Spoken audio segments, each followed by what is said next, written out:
É gostoso a gente poder estar reunidos em nome do Senhor, adorando o Senhor, cantando músicas que agradam o coração de Deus. O objetivo sempre é agradar o coração do Pai, muito mais do que os nossos. Irmãos, nós estamos estudando o livro de Salmos, como a igreja sabe. Já estamos no Salmo 2º. Se nós pudermos dizer, já estamos, né? Mas é importante a gente começar. E nós começamos. Mas nessa noite, com a autorização do presbitério, nós vamos tratar de um outro assunto. Nós vamos falar de um assunto específico.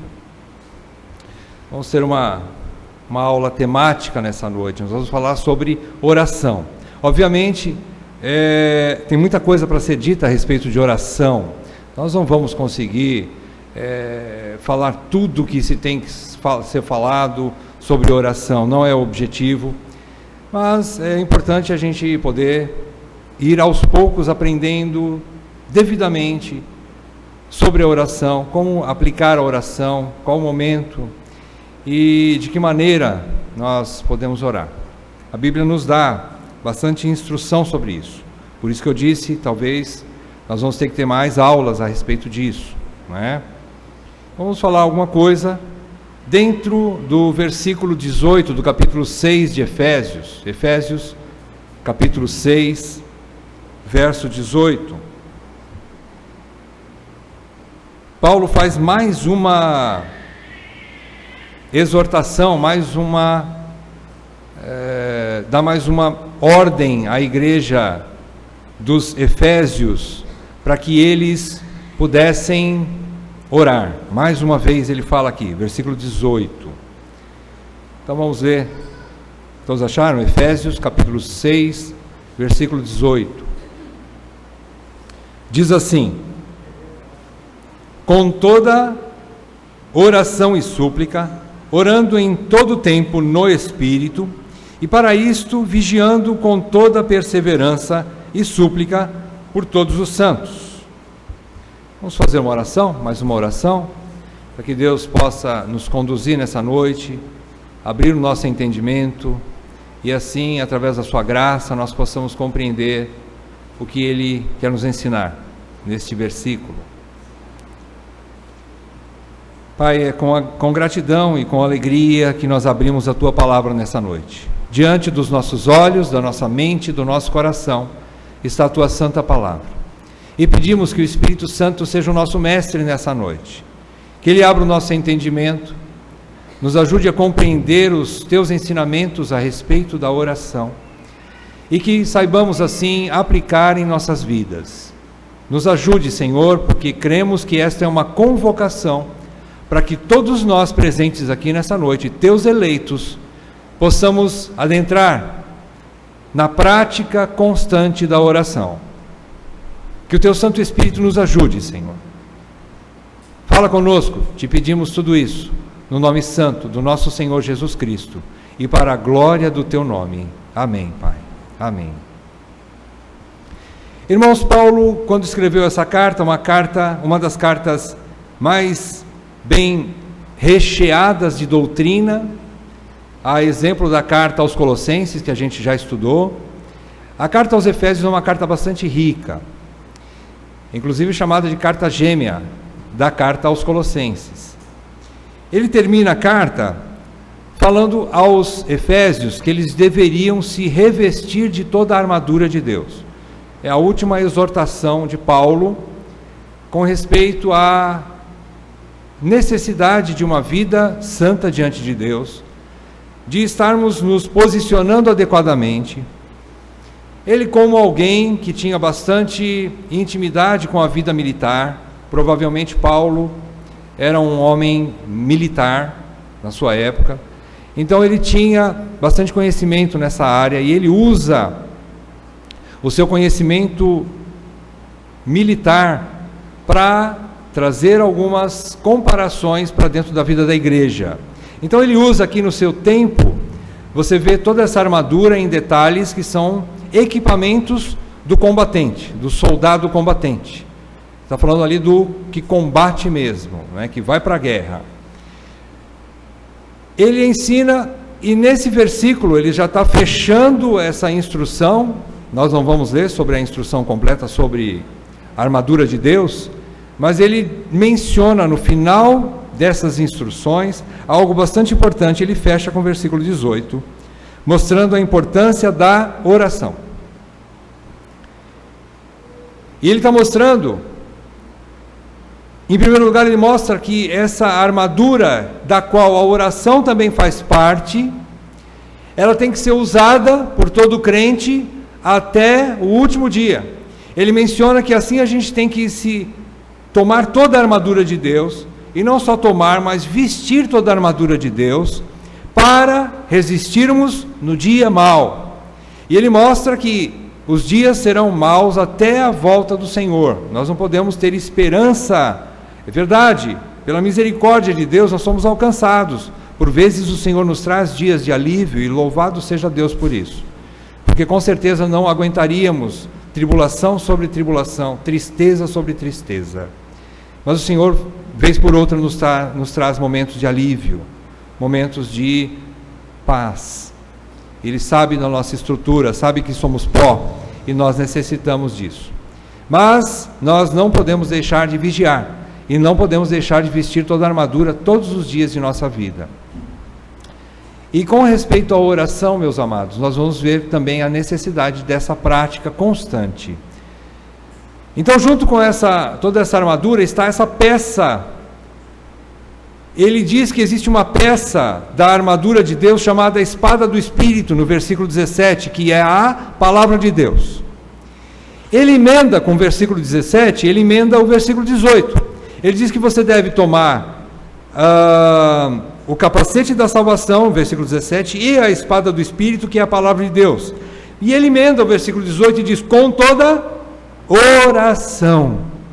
Irmãos, nós podemos entender que se a palavra de Deus é como uma espada, a oração nós podemos entender como se fosse uma peça que afiasse, ou afinasse, ou amolasse a espada o tempo todo, para que a espada estivesse sempre pronta para ser manuseada, para que ela estivesse preparada para o combate.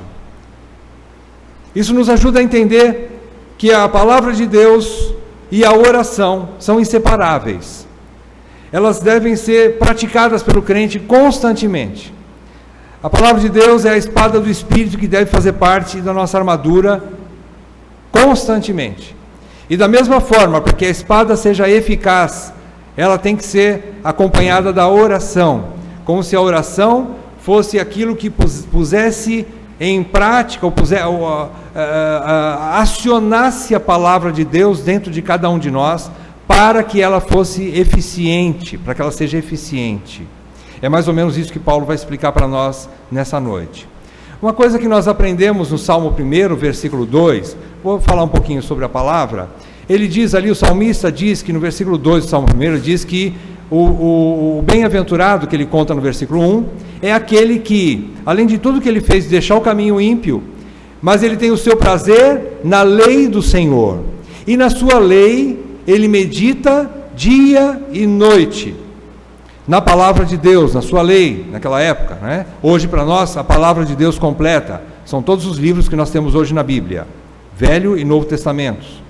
Então, ele diz ali que existe uma meditação.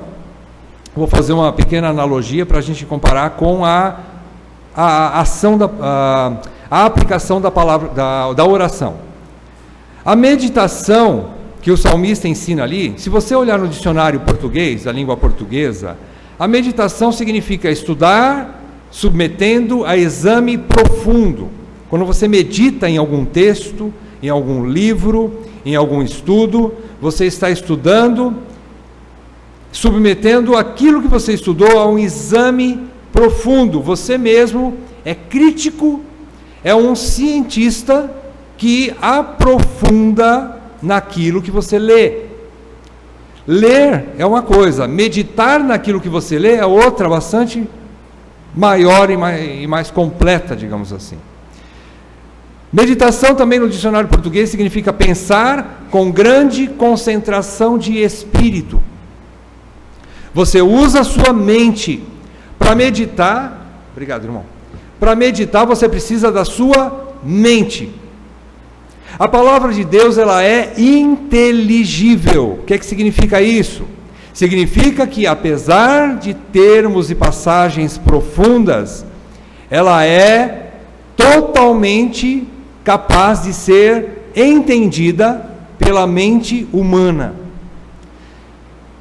Ela sim foi inspirada pelo Espírito Santo, mas ela é tudo que Deus quis revelar para o homem. Então a palavra de Deus, ela é totalmente capaz de ser entendida. A gente só entende quando estuda e quando medita.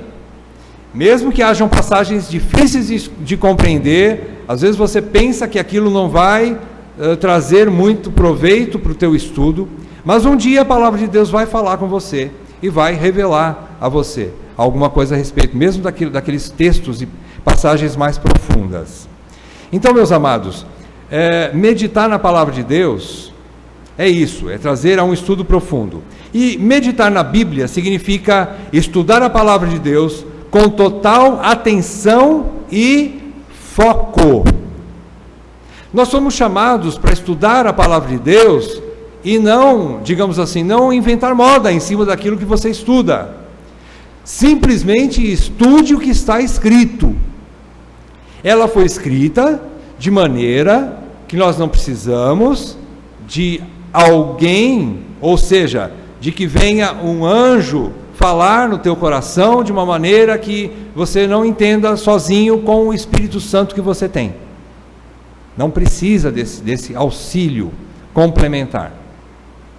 Então meditar é isso, é estudar com a palavra de Deus com total atenção e foco, sintonizado com o Espírito Santo em oração, para saber manuseá-la e aplicá-la adequadamente no dia a dia. Eu acredito que quando Paulo emenda aqui, ele diz que você tem que tomar a palavra de Deus, que é a espada do Espírito, com oração. Ele está querendo dizer o seguinte, que através da oração, Deus vai falar com você através da palavra de Deus. Muitas vezes nós achamos que por ser espada do Espírito, é com ela que nós vamos vencer o inimigo. E vamos. Na verdade, Jesus venceu por aquilo que está escrito. Vocês lembram no período de tentação, quando Jesus foi tentado logo após o batismo, ele derrotou os argumentos do inimigo, que usou a palavra de Deus distorcida, e Jesus aplicou a palavra de Deus corretamente, e venceu o inimigo com a espada do Espírito, usando a palavra de Deus. Mas quando Paulo mostra aqui então, que é para nós orarmos, quando tomarmos a palavra de Deus, ele está querendo dizer isso. É para nós estarmos em espírito de oração, para nós estudarmos a palavra de Deus. Então ele está nos ensinando uma prática aqui. Quando você pega a palavra de Deus, você abre a palavra de Deus, e você estuda a palavra de Deus. E é bastante conveniente, e o que Paulo está ensinando aqui, é que você ore em cima dos textos que você leu. Porque ela é espírito. Nós vamos ver daqui a pouco. A palavra de Deus é espírito e vida, diz o Senhor Jesus. Então nós entendemos a palavra de Deus através da revelação do Espírito.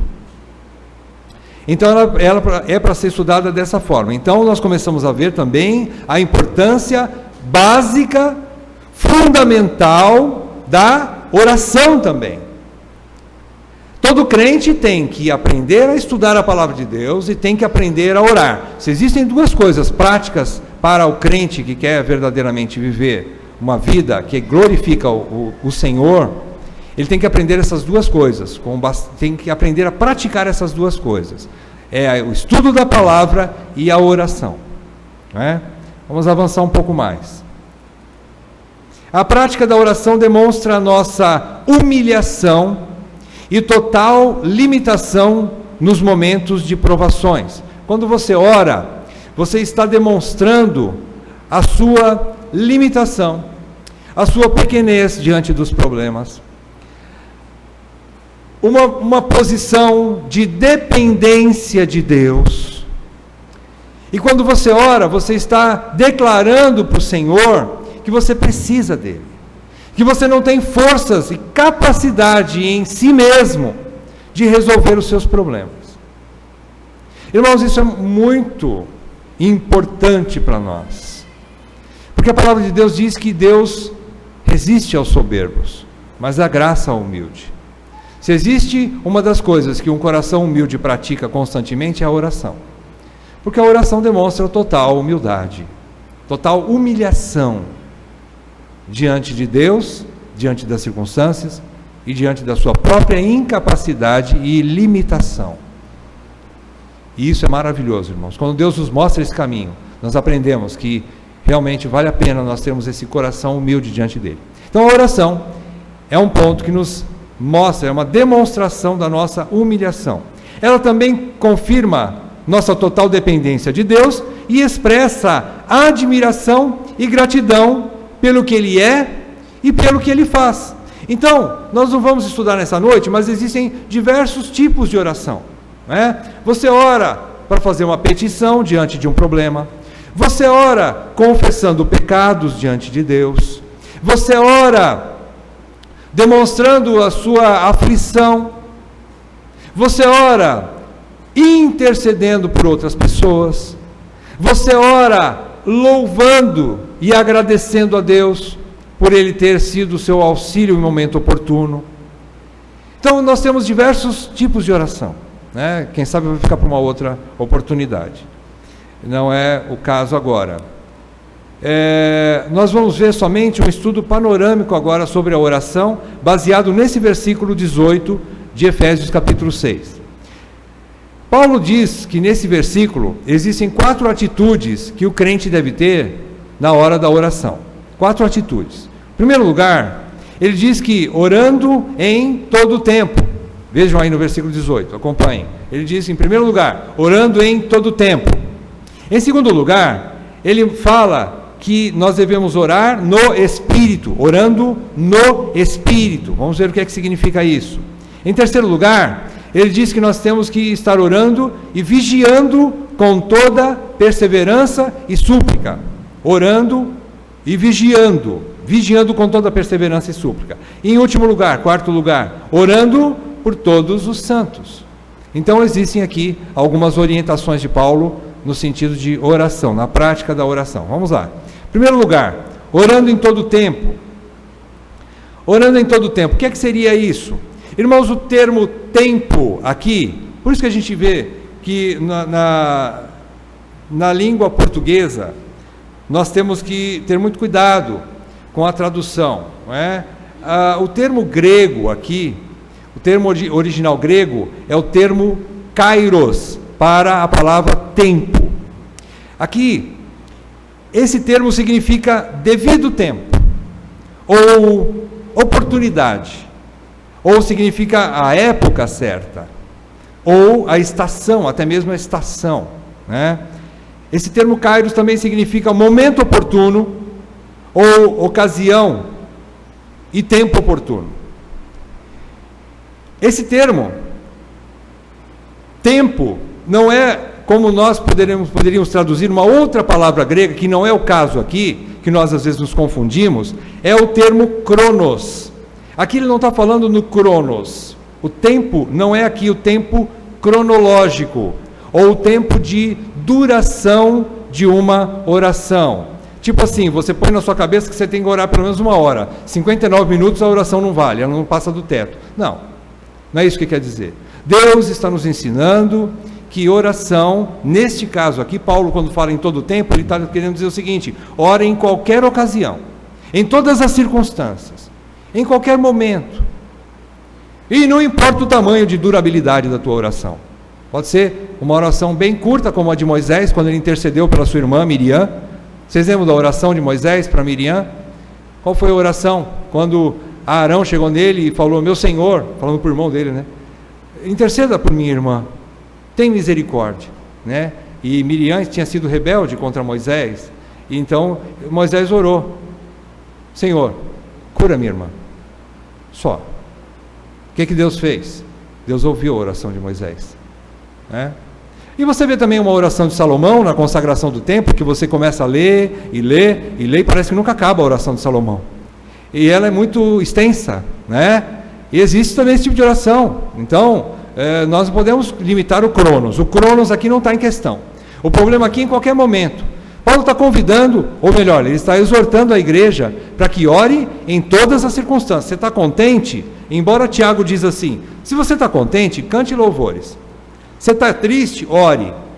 Você está doente? Chame os presbíteros da igreja para que eles façam uma oração pelo doente. Não é? Mas aqui, você também pode orar no momento que você está contente. Você foi alcançado por uma oração, uma petição que você fez e Deus, pela sua misericórdia e bondade, o atendeu. Louve a Deus em oração. Então, em todo tempo, é isso que Paulo está querendo dizer aqui. Em todo tempo, seria o termo em qualquer oportunidade, meu irmão. Então, ele está nos ensinando em qualquer oportunidade. O que Paulo ensina aqui, então, não é que a oração seja de grande duração de tempo, mas que seja feita em toda ocasião, ou qualquer ocasião. Não era para ser praticada somente diante de grandes decisões, isso também era importante. Quando Paulo fala em qualquer ocasião, não é que você vai orar somente nas vésperas do teu casamento, ou para que Deus prepare um casamento para você, por exemplo. É uma coisa muito grande, é muito bom orar para que Deus prepare um bom casamento, né? Mas não é só por isso. Jesus Cristo nos ensina a orar pelo pão nosso de cada dia. Uma coisa bastante simples, que eu tenho certeza que muitos de nós, e eu inclusive, me esqueço de orar. Nós nos esquecemos às vezes. Então é nas coisas mais básicas, mais simples do dia a dia. Nós temos que aprender a orar também pelas coisas simples do nosso dia a dia. E por isso, então, em qualquer ocasião, né? Um outro exemplo também que você encontra de oração é, por exemplo, para você pedir, por exemplo, às vezes você termina um dia, coisas que acontecem no dia a dia. Você termina um dia de trabalho, você que trabalha fora de casa, ou você que é dona de casa, você termina um dia e chega em casa e a ira está no limite máximo.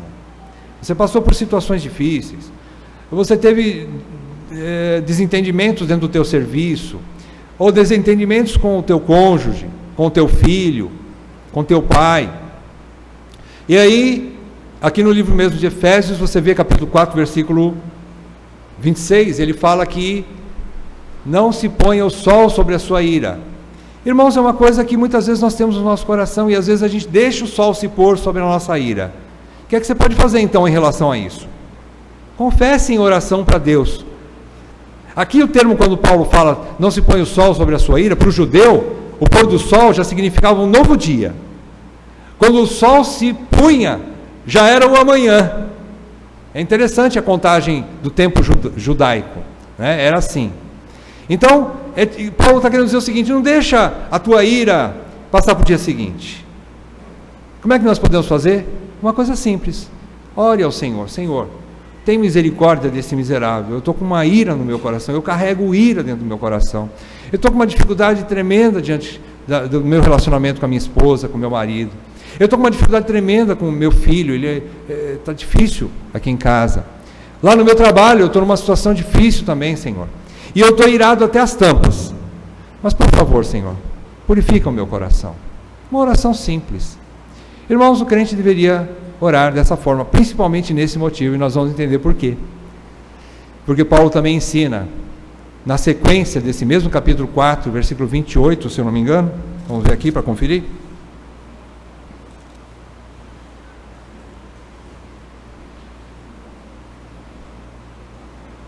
Versículo 30, perdão, ele diz: não entristeçais o Espírito de Deus. Irmãos, a palavra de Deus nos ensina que nós devemos nos encher do Espírito. Eu já estou adiantando o segundo ponto, orar no Espírito, mas só para a gente ter um entendimento. Como é que você enche do Espírito? Você compra uma bomba no posto de gasolina e calibra o Espírito lá, né? Você chega no... Não é assim que você enche do Espírito, né? O Espírito já nos encheu. Você já está cheio do Espírito. Quando você foi batizado em nome do Pai, do Filho e do Espírito Santo, a Bíblia nos garante que você não foi batizado pelo Espírito por medida, O Espírito não foi te dado por medida, ele foi te dado plenamente.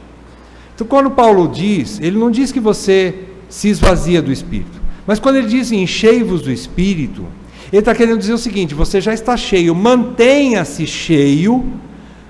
Por quê? Porque através da ira, do pecado e de outras coisas, você pode entristecer o Espírito Santo. Então é isso que Paulo está ensinando aqui no versículo 30 do capítulo 4. Não entristeçais ou apagueis o Espírito, porque o Espírito vai te guiar em toda a verdade. Se você entristecer o Espírito, você está perdendo o seu guia. Isso é muito sério para o Filho de Deus. Vamos estudar depois, nós vamos chegar lá no Espírito, para ver como é que você apaga o Espírito. Então, isso é importante, é uma oração de uma ocasião oportuna, a mais oportuna de todos, eu digo por mim, irmãos, porque geralmente, e não precisa chegar também ao fim do dia, né? Acho que Paulo está dizendo assim, ó, já que você não conseguiu resolver o teu problema de ira durante o dia, você devia ter feito isso. Mas se você não conseguiu, então, no limite do dia, antes do sol se pôr, deixa a ira. Abandona aí, confessa, limpa o teu coração, porque não é bom você ir para a cama com esse coração. É isso que Paulo está querendo dizer. Limpa o teu coração, você não vai ganhar nada com isso. O salmista chega a ensinar que deixa a ira, abandona o furor, porque certamente isso não vai acabar bem. Vocês lembram disso? Se eu não me engano é Salmo 32. O salmista ensina isso. Não é bom que você guarde essa ira no teu coração. Então é uma oração bastante simples, né? Senhor, me limpa da minha ira, Senhor. Limpa-me com teu sangue. Eu confesso que eu estou irado. Mesmo que eu não tenha pecado, porque a Bíblia diz, irai-vos, mas não pequei, você pode irar. Mas só que depois ele diz, não se põe o sol sobre a sua ira. A ordem maior é, não se põe o sol sobre a sua ira. Né? Você pode até irar-se, mas não vá para a cama com a ira. Purifique-se da ira. Né?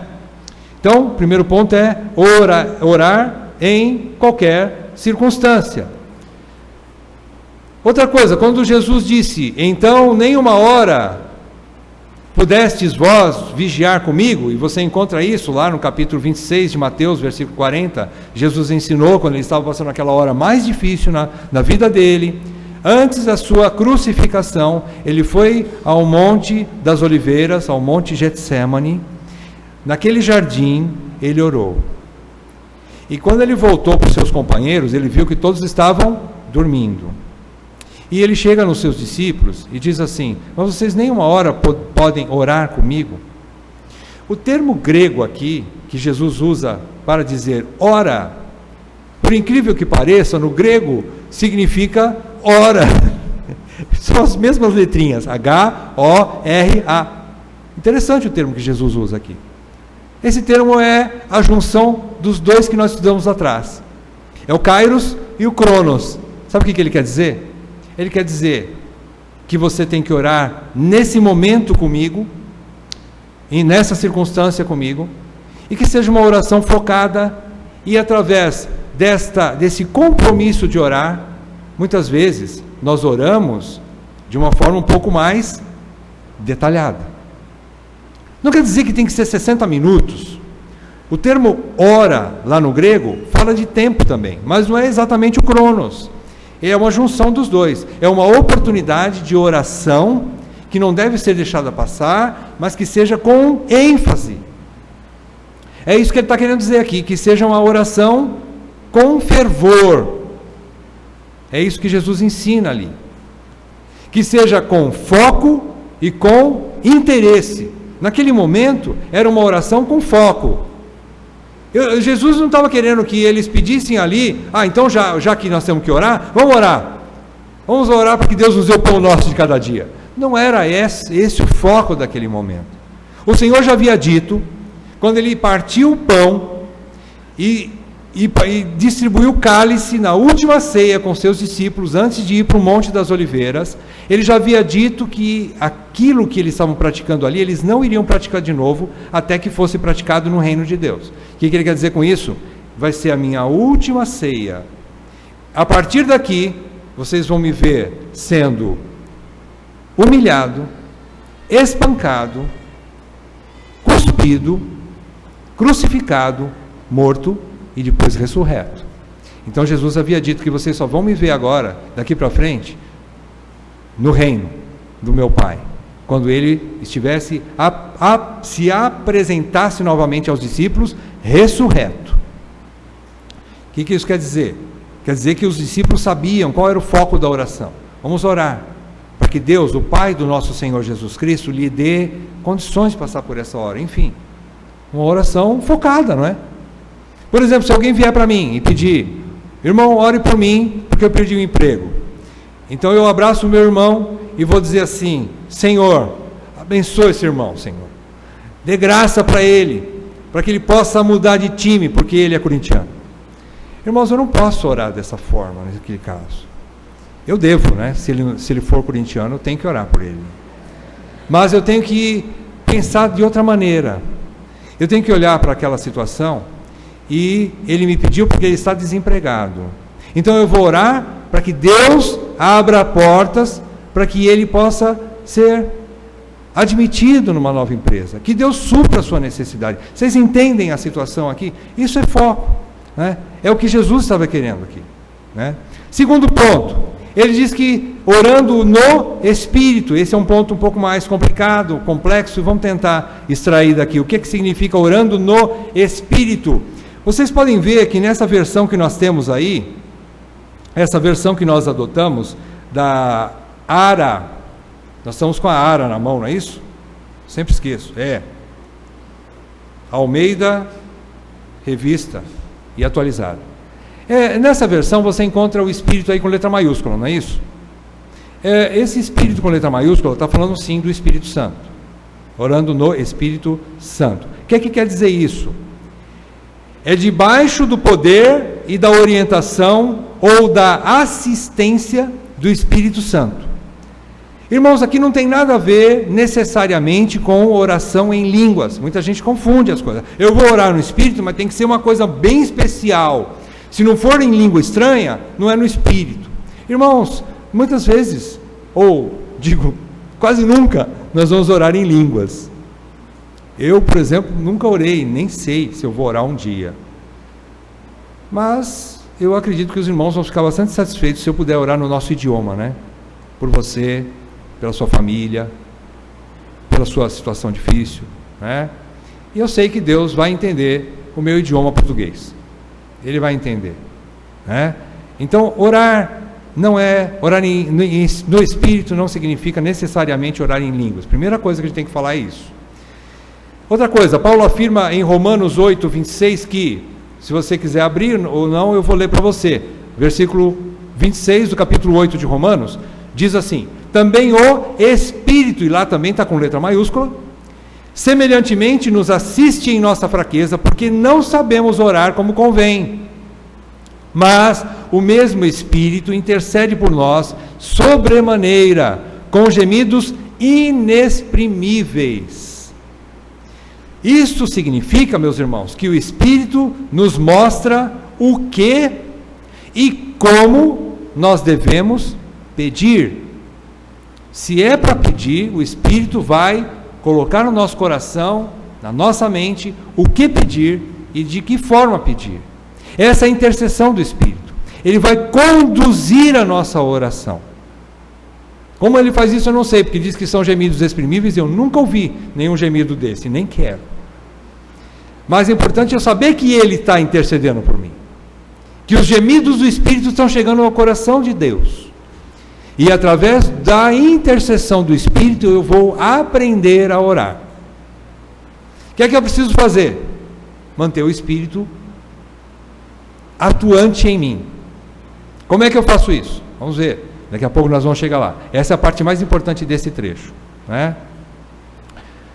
O contrário disso, meus irmãos, é o que Tiago afirma no capítulo 4, versículos 2 e 3 da carta de Tiago. Ele diz: nada tendes, porque não pedis. Pedis e não recebeis. Por quê? Ele diz: porque pedistes mal. Qual é o problema? Por que nós pedimos mal? Para esbanjardes em vossos prazeres. Isso é exatamente o contrário da intercessão do Espírito. Sabe por quê? Porque o Espírito sabe pedir segundo a vontade de Deus. E nós, quando não oramos no Espírito, nós pedimos para esbanjarmos para nós mesmos. Nós pedimos coisas para nós. Não que você não possa pedir, não é isso.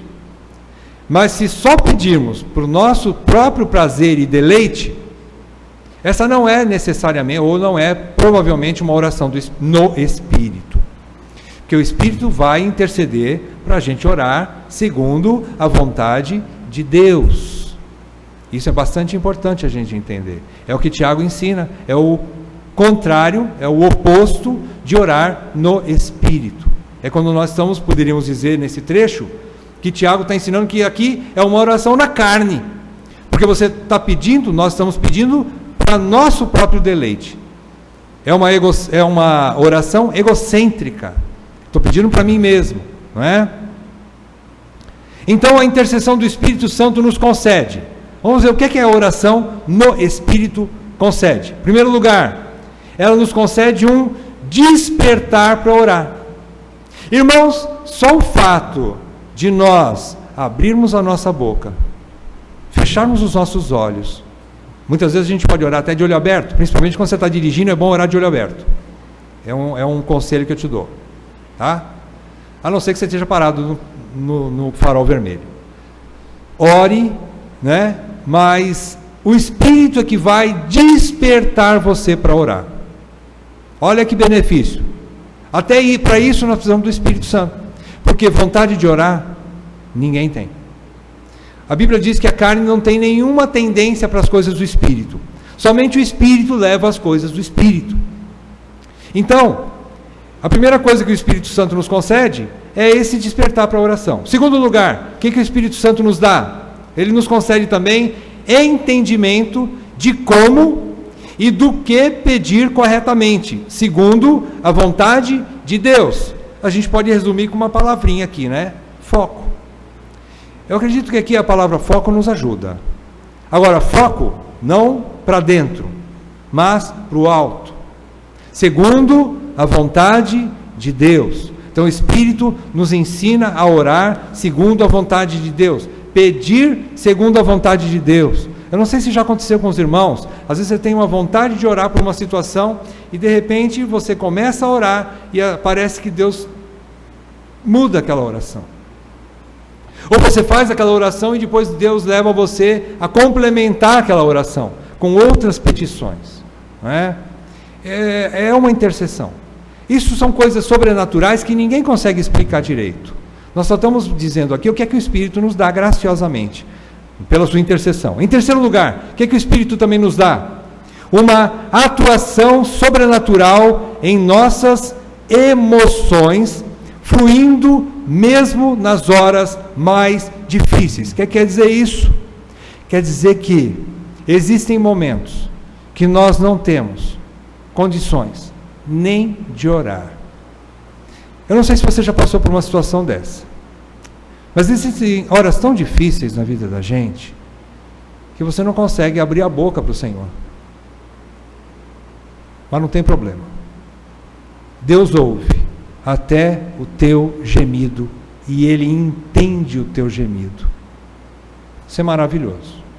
O Espírito Santo intercede por nós a respeito disso. Ele que leva a gente a muitas vezes dobrar o joelho, ou não precisa dobrar o joelho. Veja bem, irmãos, não existe uma forma de oração também. Não é no monte e nem no vale. Não é de joelhos e nem de pé. Pode ser de joelhos, pode ser de pé, pode ser deitado, sentado. O importante é que Deus ouve. Ele conhece o nosso coração. Antes de que lhe peçamos, Ele já conhece a nossa oração. Né? Então Ele intercede dessa forma sobrenatural em nossas emoções, ainda que elas sejam bastante profundas. É Ele que quebra como se fosse alguma barreira e leva a gente à oração. O Espírito Santo muitas vezes atua assim. Em quarto lugar, o que Ele nos concede também? Confiança e fervor diante do Pai. Às vezes a situação está tão difícil, mas Ele nos desperta o dom que Ele mesmo nos deu. Qual é o dom que Ele nos deu? O primeiro dom para o crente: fé. Ele nos deu a fé. E Ele nos desperta, Ele reaviva o dom da fé. dentro de nós. E assim Ele nos leva a orar, porque através da oração, nós entendemos que Deus nos ouve, e Ele é galardoador dos que o buscam. Então o Espírito Santo intercede, reavivando a nossa fé. Por isso que você abre a boca, mesmo não vendo. A Bíblia diz que a fé é isso, é a gente estar, por exemplo, no caso da oração, orando mesmo sem ver, é lógico.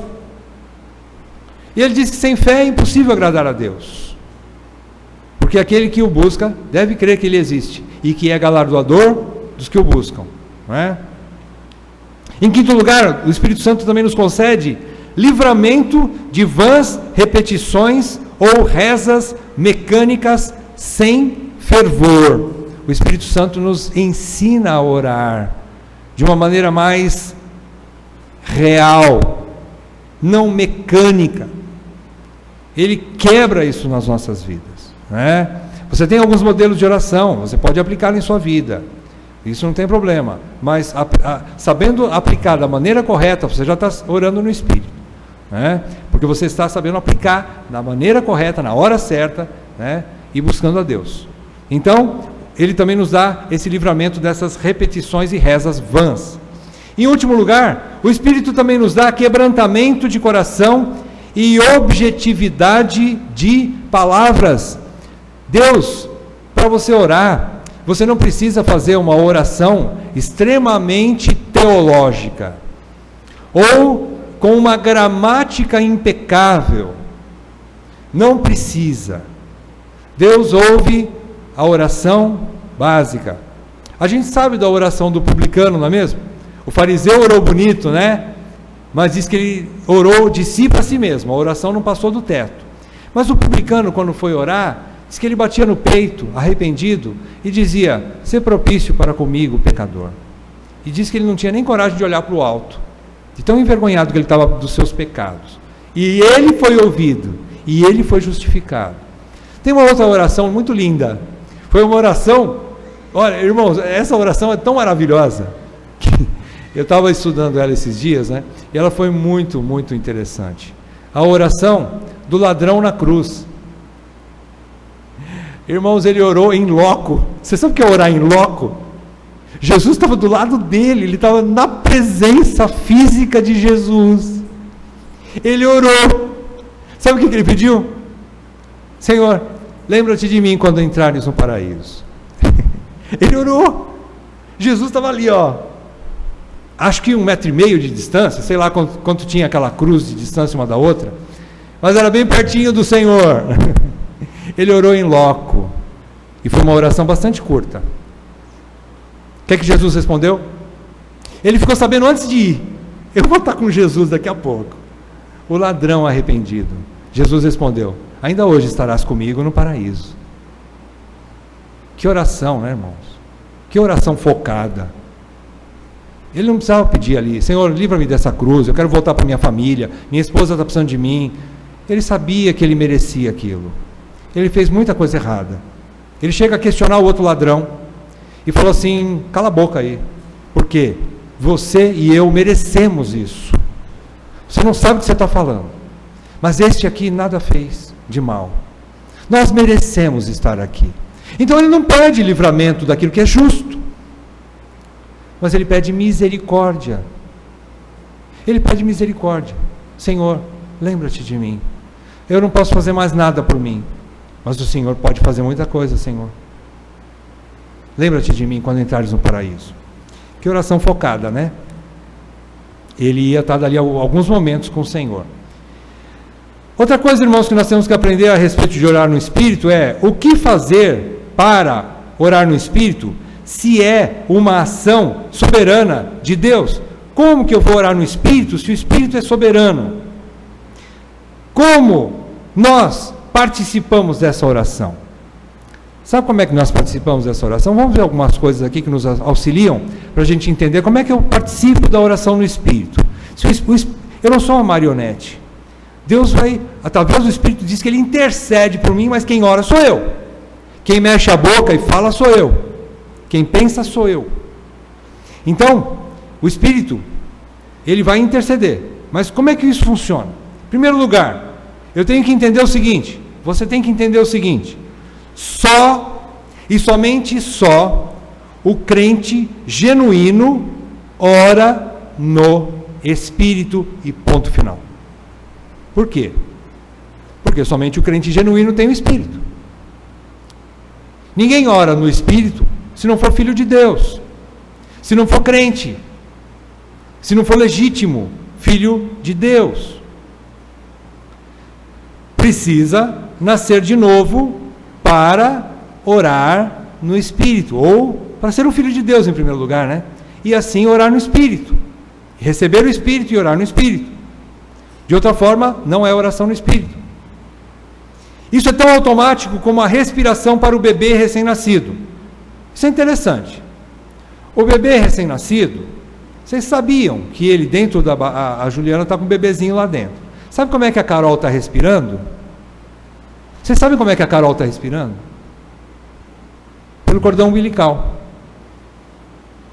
Ela não está aspirando e inspirando. Não.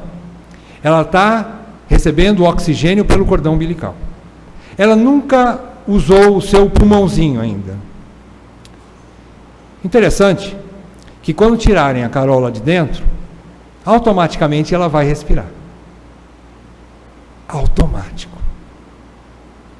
Irmãos, o crente automaticamente ora. A oração é a respiração do crente. Nasceu de novo, ele vai orar. Ele tem que orar. Senão é como um bebê que saiu do ventre materno e não respirou ainda.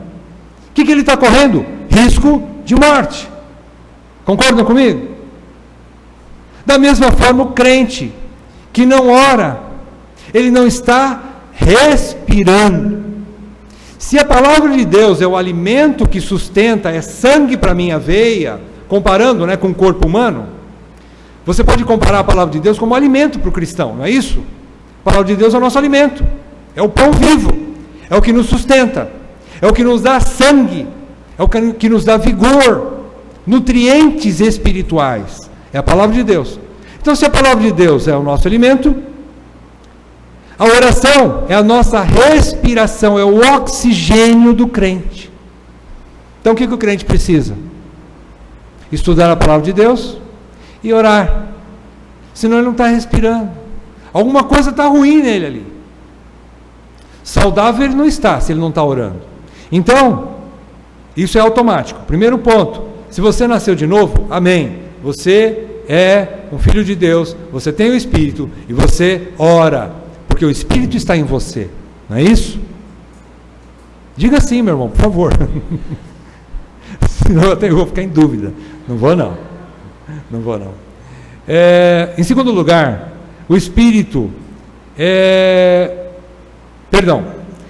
orar junto, no Espírito, é estar buscando encher-se do Espírito e não de vinho. Paulo fala sobre isso aqui nessa carta aos Efésios, capítulo 5, versículo 18. Ele diz que nós não devemos nos embriagar com vinho no qual há dissolução, mas enchei-vos do Espírito. Eu já falei para os irmãos, nós já estamos cheios do Espírito. Paulo está querendo dizer o seguinte: mantenha-se cheio do Espírito. Mantenha-se cheio do Espírito. O Espírito foi nos dado por medida. Não foi nos dado por medida. Nós temos a plenitude do Espírito, né? Só que nós podemos entristecer o Espírito. É aquilo que já adiantei lá atrás, mas eu estou falando de novo, né? Você pode entristecer, eu posso entristecer o Espírito. O que é manter o Espírito ativo em mim?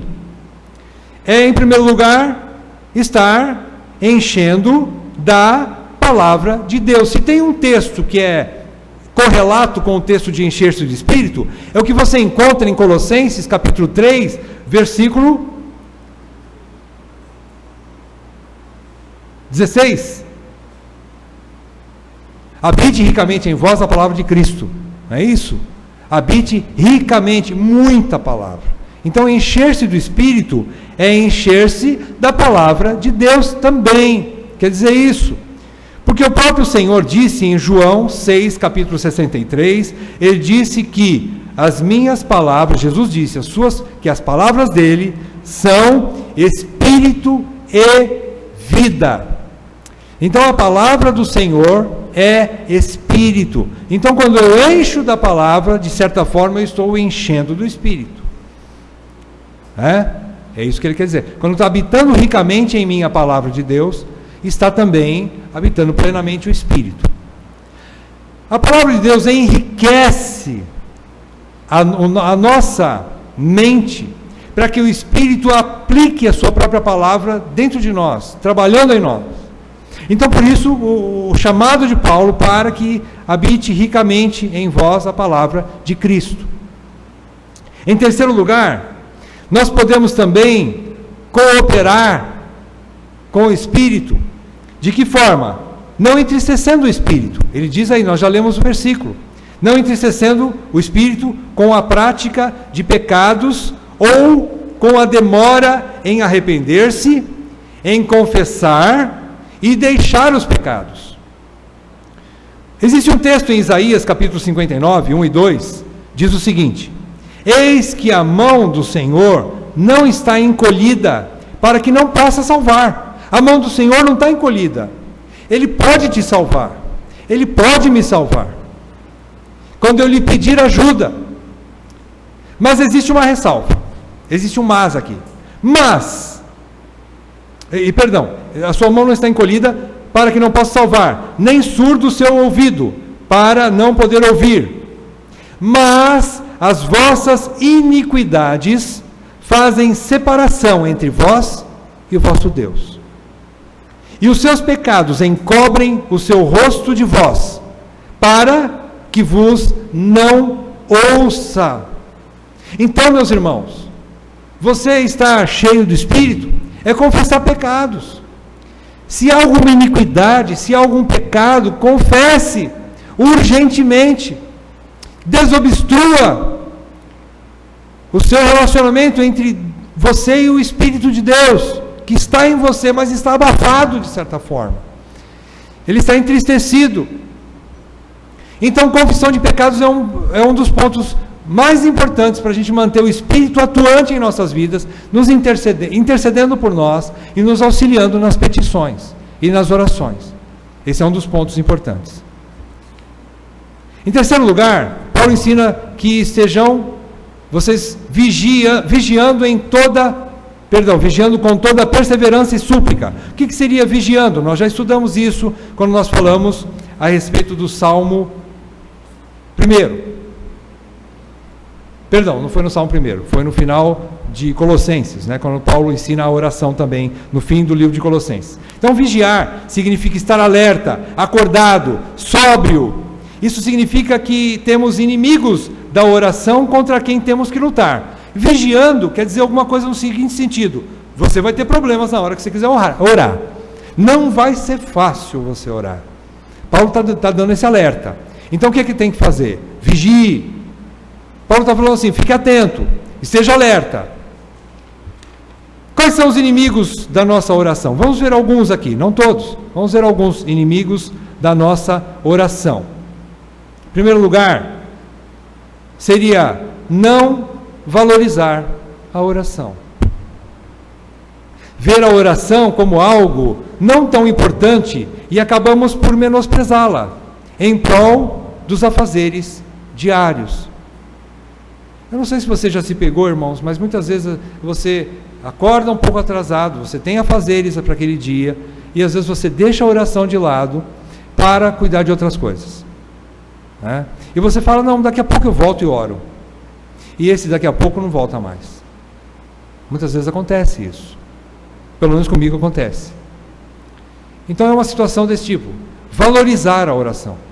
Então, o inimigo seria aqui não valorizá-la. Você não dar valor. Entenda dessa forma. A oração é como a respiração para você, espiritualmente falando. É como a respiração. Você depende dela. E você começa a olhar de outra maneira, então. Você começa a ver que a oração é importantíssima para você.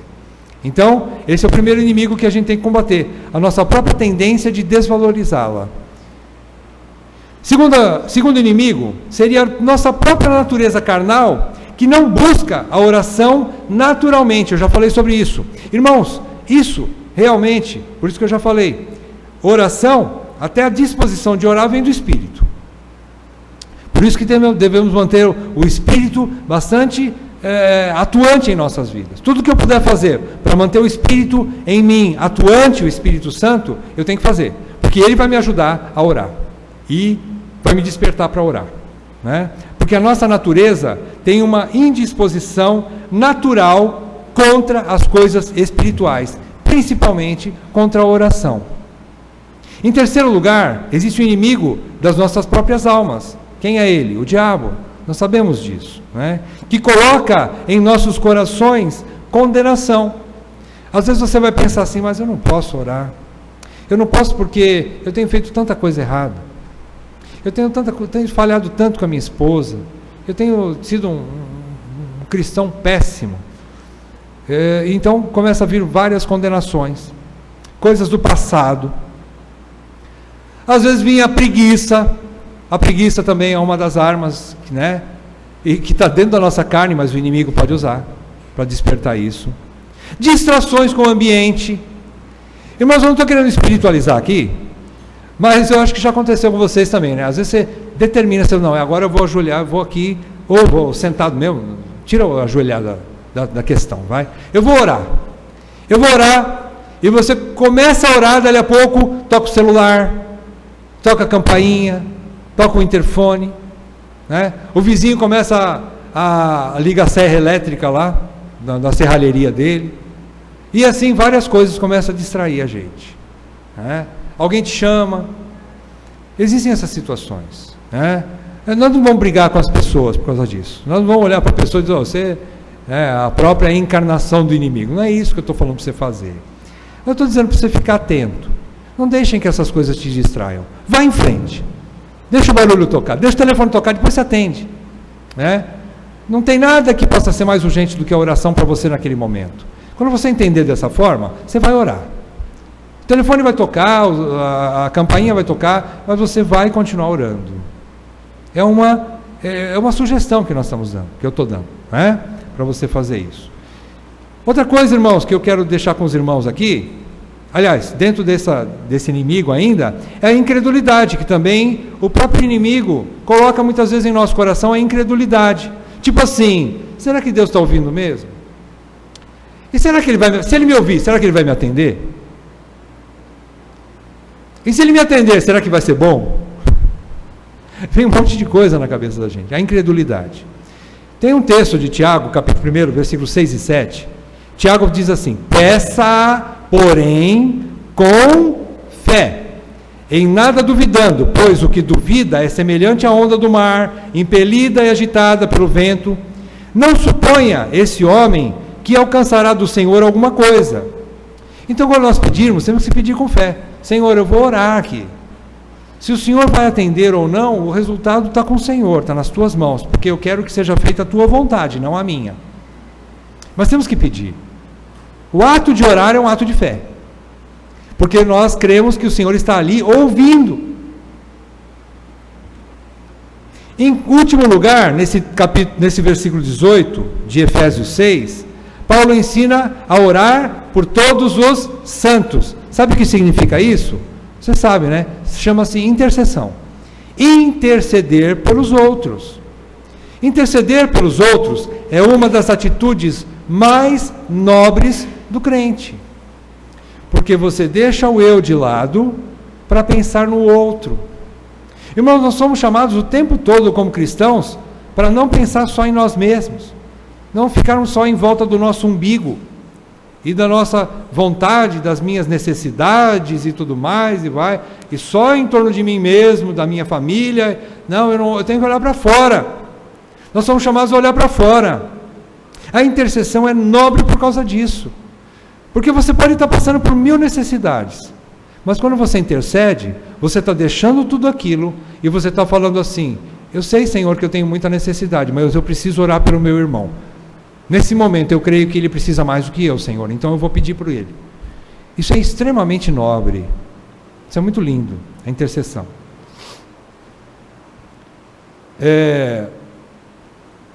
Então, por quem nós devemos interceder? Tem algumas sugestões aqui que a gente pode tirar.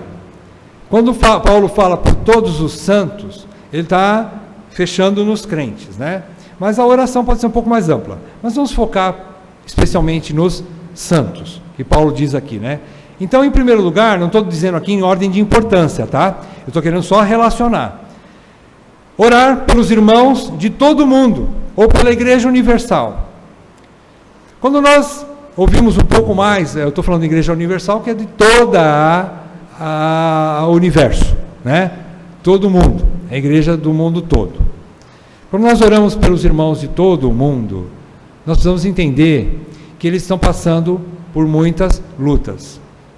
Se você não sabe o que o irmão está passando, saiba que existe uma coisa que ele está passando, igual a você, igual a mim, que é exclusiva do crente. Chama-se perseguição. Todo que quer viver piedosamente padecerá perseguições. Então, todos os teus irmãos legítimos, pode não estar faltando emprego, pode não estar faltando comida e nem saúde, mas perseguição ele está passando. Então, nós devemos orar por todos os crentes, porque todos os irmãos passam por perseguições. Quando eu falo de perseguição, não é só aquela que o Estado Islâmico está impondo sobre os crentes, né? Você vê aí, né? A mídia não fala muito sobre isso, mas quase todo dia você vê notícia, né? Irmãos pedindo oração lá na África por causa da perseguição. O Estado Islâmico invadiu uma certa cidade e o primeiro foco do Estado Islâmico é ir atrás do cristão, para matar crente, né? Então está acontecendo isso. Mas fora isso, existem muitos outros tipos de perseguição, tá? A gente tem que entender isso. Então, interceder pelos irmãos de toda a igreja mundial. Compliquei mais ainda a situação, né? Em segundo lugar, você deve orar de forma especial. Nós devemos orar de forma especial. Qual é essa forma especial? Nós podemos orar pelos da casa. É importante nós intercedermos pelo da casa. O que significa orar pelos da casa? Significa você orar pela sua esposa, significa você orar pelo seu marido, significa você orar pelos seus filhos, pelos seus pais, pelos irmãos da igreja local que você reúne, né? Orar porque você conhece a situação mais de perto, você está mais antenado com aquela situação, é algo que você se identifica, porque você está convivendo comunitariamente com aquele povo, então você sabe as necessidades desse povo, e você pode interceder de forma especial pelos da casa. Em terceiro lugar, você pode orar pelos doentes, ou pelos que estão em depressão, ou pelos desempregados, por exemplo. Aí você já sabe com mais detalhes alguma situação, e você pode orar de forma mais específica ainda, né? Por alguém que está doente, você vai pedir para que Deus tenha misericórdia e cure. Para aquele que está deprimido, você pode orar para que Deus possa trazer consolo e conforto ao coração. Para aquele que está desempregado, você pode pedir para que Deus possa suprir suas necessidades, enquanto o Senhor abre uma nova porta para o emprego, né? E você ora de maneira especial também. Em quarto lugar, você pode orar, e peço, pelos líderes e pelos que governam na esfera pública.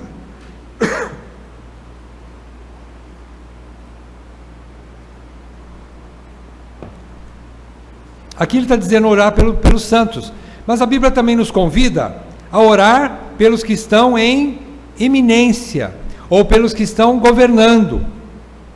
Nós devemos orar pelos nossos governantes, para que Deus tenha misericórdia e conceda para nós, cristãos, uma vida tranquila de adoração. Você pode pedir para que Deus possa converter o coração de um governador, de um prefeito? Pode. Mas principalmente para que Deus nos conceda uma vida tranquila, para que continuemos servindo ao Senhor com liberdade, com alegria e sem perseguições mais sérias, né? Em quinto lugar, você pode orar pelos que pediram oração. Sempre tem alguém que pede oração, não é? E você fica sabendo. Não é simplesmente, irmãos, quando você ora, eu queria dizer uma coisa para os irmãos. Não é você entrar lá no WhatsApp e tem aquele ícone que tem duas mãozinhas assim, né? E ali, eu vou orar por você, irmão, e bota a mãozinha lá. E você esquece de orar. Oração de WhatsApp não vale. Oração é com os lábios e com o coração. E especialmente com a mente. Essa é a oração. coloca a mãozinha lá, né? Mas depois você ora de verdade, ora por aquela pessoa, né? Em último lugar, outra sugestão: orar pelos pregadores, pelos professores do Evangelho, como Paulo pede aqui no versículo 19. Você viu na sequência aí o que Paulo pede? E também por mim. Paulo está pedindo oração. Ore por mim, meus irmãos. Se você não tem por quem orar, ore por mim. Ore pelos líderes da sua igreja local, pelos presbíteros, pelos diáconos, para que eles saibam fazer a sua obra como convém, em obediência à santa palavra de Deus, em obediência à vontade de Deus para a nossa comunidade. Orem pelos líderes, né, da tua igreja, pelos pregadores e pelos professores também. Tem aí as professoras também, não é, que ensinam as nossas crianças, os professores, e assim vai, né? Devemos orar por aqueles que estão auxiliando de uma forma ou de outra para a edificação da igreja. Precisamos de oração. Quais as aplicações que a gente tira para encerrar? Na verdade não são bem aplicações, são algumas dicas. Quais as dicas que a gente tem para a oração? Primeira delas, mantenha vivo o espírito de oração. O exercício leva a uma constância cada vez maior. O exercício leva a isso. Você começa devagarzinho, mas começa. Dê o primeiro passo. E aí você vai ganhando cada vez mais coragem, força, intrepidez, vontade, e você começa a ter uma prática mais exercitada e constante. A constância vai vir com o exercício. Já a indolência ou a preguiça apaga o hábito da oração. Então, lute contra a preguiça, meu irmão. Uma das primeiras coisas que você vai ter que combater com o inimigo é a preguiça. A preguiça de orar é muito grande. Nós temos que combatê-la. Em segundo lugar, segunda dica, vigie a sua atitude. O que significa isso?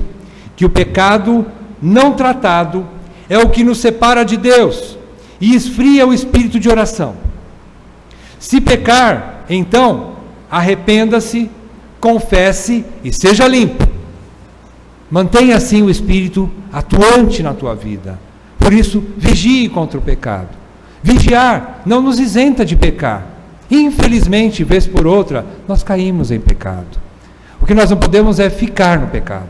Nós temos que correr para a cruz, para o sangue de Jesus Cristo que nos purifica de toda injustiça. E aí então o Espírito Santo vai continuar intercedendo por você, por mim, e nós vamos continuar orando, sem condenação nenhuma. Em terceiro lugar, persevere, mesmo que não consiga uma oração com palavras bonitas, e isso não interessa para Deus. Ou oração bem estruturada, também não faz sentido. Você quer orar? Pode até orar. Você tem um bom português? Ore. Não tem problema também. Mas isso não é essencial para a oração. Não é essencial. Mas o importante é que você persevere em oração. Porque Deus ouve até e entende até os gemidos do seu coração. Até quando você não consegue orar. Mas persevere. Em último lugar, creia que a oração pode atingir esferas bem maiores do que as que você tem na mente no momento da oração, meu irmão. Você sabia disso? Pode ser um prenúncio de um avivamento do Espírito Santo em sua igreja local. Você sabia que você poderia ser usado por Deus, pode ser usado por Deus para orar e pedir pelos seus irmãos? Isso pode provocar, se eu posso usar essa palavra, isso pode trazer então avivamento. Esse aqui é algo que é mais importante numa igreja que uma igreja avivada, onde o Espírito flui, onde existe perdão, reconciliação, onde existe comunhão. Isso é avivamento. Isso é uma igreja que está viva. Então, nós temos que crer na oração, que é importante nós orarmos com fé. E eu vou deixar para os irmãos uma pergunta para você fazer para você mesmo. Você leva para casa. Pensa e responda para si mesmo diante de Deus. Como está a sua vida de oração, seja em secreto ou seja em público? Não tem problema também. Nós vamos estudar um dia sobre a oração em secreto e a oração pública. 2 tipos de oração também. Como é que está a tua oração em secreto, em primeiro lugar? Como é que está a tua oração em público, na sequência? Como é que está a tua vida? Peça para Deus. Deus tem um termômetro para te ajudar a medir isso, para você saber se a temperatura está boa ou não. Peça para Deus te revelar isso, te mostrar isso, né? Para que você possa tomar uma atitude, meu irmão. Para que nós possamos tomar atitudes a respeito da oração. Se ela é a respiração do crente, nós podemos estar aí com apneia. Você sabe o que é apneia? É ficar um período muito longo sem respirar. É muito perigoso, isso provoca até problema cardíaco, sabia disso? Você fica muito tempo na apneia, com apneia. É muito sério isso. Vamos orar?